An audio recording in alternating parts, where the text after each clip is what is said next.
ঘটনাটা বনগাঁ টু শিয়ালদা লোকালে। একটা বাচ্চা মেয়ে ট্রেনে করে যাচ্ছিল, তো ওই ঝুলে ঝুলে যাচ্ছিল দরজার রেলিং ধরে। তখন বড়রা বলেছিল যে এভাবে না ঝুলে ঝুলে গিয়ে বাচ্চা মানুষ পড়ে যেতে পারে।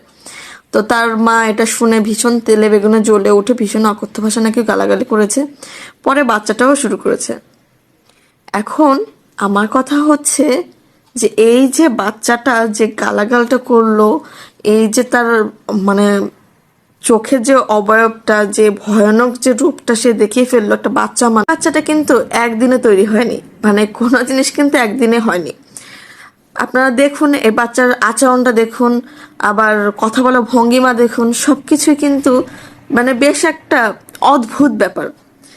আরও একটা ব্যাপার হচ্ছে কি, এই বাচ্চাটার মা বিভিন্ন ভিডিও আমি কি দেখলাম, সেখানে দেখাই যাচ্ছে, বোঝা যাচ্ছে বাচ্চাটার মা অ্যাবনর্মাল। মানে তাহলে কি হয়, ওই বাচ্চাটা যখন বড় হচ্ছিল তখন থেকেই ওই বাচ্চাটার উপরে বিভিন্নভাবে মানুষ মেন্টাল টর্চার করে আসছে। মানে ওকে এক ধরনের ট্রমার মধ্যে দিয়েই বড় হতে হচ্ছে। সেই ট্রমা আবার পারিপার্শ্বিক যে ব্যাপারগুলো আছে, ওই পারিপার্শ্বিক ব্যাপার প্লাস ওই ট্রমা সব একাকার হয়ে বাচ্চাটার মানে আচরণটাই ভয়ানক হয়ে গেছে। হয়তো আশেপাশে যারা আছে, ও যেখানে থাকে, তারা প্রতিনিয়ত তাকে এমনভাবে আঘাত করে আসছে যে ও জেনেই গেছে যে কেউ আঘাত করলে আমাকে পাল্টা আঘাত করতেই হবে। সেটা ভদ্র বা অভদ্রের কোনো বিষয় আছে কিনা সেটাও জানা দরকার নেই। কিন্তু এই যে বাচ্চাটাকে যে মানে ও তো অসভ্য, ওর মতো বাবারে, ওর যে মার খাবে এটাই স্বাভাবিক। কিন্তু যে মানুষটা মেরেছেন দাঁড়িয়ে মারামারি করাটা একরকম, ট্রেনের মধ্যে দাঁড়িয়ে বসে এক ধরনের মারামারি, বা বড় মেয়েরা চুলোচুলি করে এক ধরনের ব্যাপার হয়, কিন্তু ছোট বাচ্চার গায়ে হাত দেওয়া ট্রেনের মধ্যে বসে যে কোনো ইনসিডেন্ট হতেই পারতো। ওই বাচ্চাটা যেখানে দাঁড়িয়ে ছিল ওখান থেকে ছিটকে নিচে পড়ে যেতে পারতো।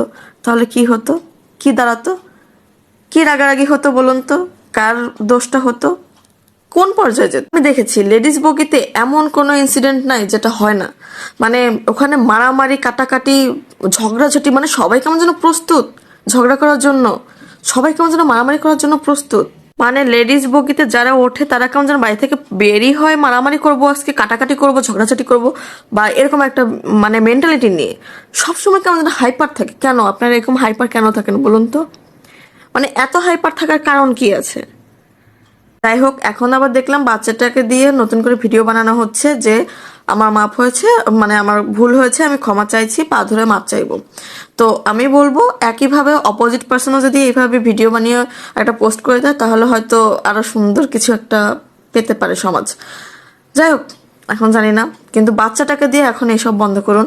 বাচ্চাটাকে নিয়ে যথেষ্ট ট্রোল হয়েছে, ও জীবনেও মনে হয় বড় যতদিন হবে আর এই ধরনের আচরণ করতে চাই না। বেশ শিক্ষা হয়েছে। যেটা করেছো সেটা কি ঠিক করেছো? তুমি আমার মার মতন সামনে আসবে। সামনে আসলে কি করবে? তাকে থাপ্পড় মারবে? ক্ষমা চাবো। ক্ষমা